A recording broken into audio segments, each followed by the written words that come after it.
अगर आपकी नीयत खालिस अल्लाह सुब्हानहू व तआला के लिए करेंगे तो एक छोटा सा अमल भी बहुत ज़्यादा सवाब मिल जाएगा, बहुत ज़्यादा अजर मिल जाएगा, बहुत ज़्यादा बरकतें मिल जाएंगी।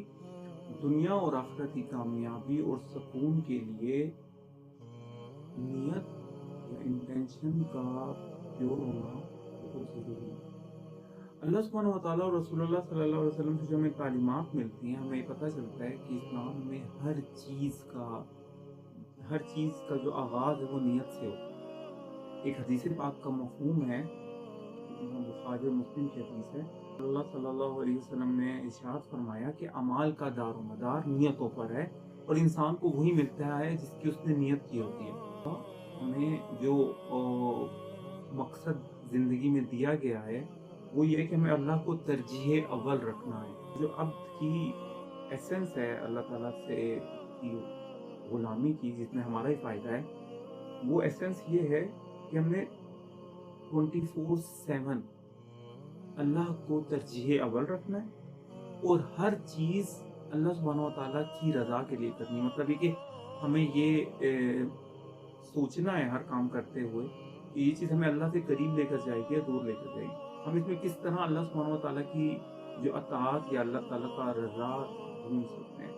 और अगर आपकी नीयत खालिस अल्लाह सुब्हानहू व तआला के लिए करेंगे तो एक छोटा सा अमल भी बहुत ज़्यादा सवाब मिल जाएगा, बहुत ज़्यादा अजर मिल जाएगा, बहुत ज़्यादा बरकतें मिल जाएँगी।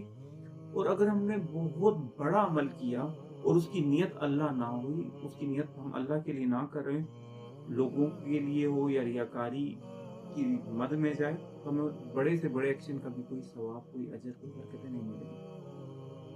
और बात यहाँ पर एक और ये आती है कि हम लोग किस तरह अपनी नियतों को प्यूरीफाई कर सकते हैं हर चीज़ में। पहले अपने ज़हन में ये बिठा लें कि हमने अल्लाह को तरजीह अव्वल बनाना है, टॉप प्रायोरिटी, प्रैक्टिकली अल्लाह को तरजीह अव्वल बनाना है। अल्लाह को तरजीह अव्वल बनाएँ, हर चीज़ का आगाज़ बिस्मिल्लाह से करें, आपको रिमाइंडर हो जाएगा अल्लाह के नाम से शुरू, अवेयरनेस के साथ। फिर अपनी नियत को चेक कर लें, ये नियत किसके लिए है, ठीक है, लोगों के लिए या अल्लाह के लिए। और उस नियत को एक्शंस के दौरान भी रिव्यू करते जाएँ। एक और अहम बात, अगर आपकी नियत अल्लाह ही है और लोग समझ रहे हैं कि आपकी नियत अल्लाह नहीं है, तो उससे फ़र्क नहीं पड़ता। आपने अपनी नियत खालिस अल्लाह के लिए करना है। हर चीज़, ज़िंदगी का हर अमल अल्लाह को तरजीह अव्वल बनाकर अल्लाह के लिए करेंगे तो दुनिया और आखिरत की भलाइयाँ, बरकतें और कामयाबी मिल जाएगी।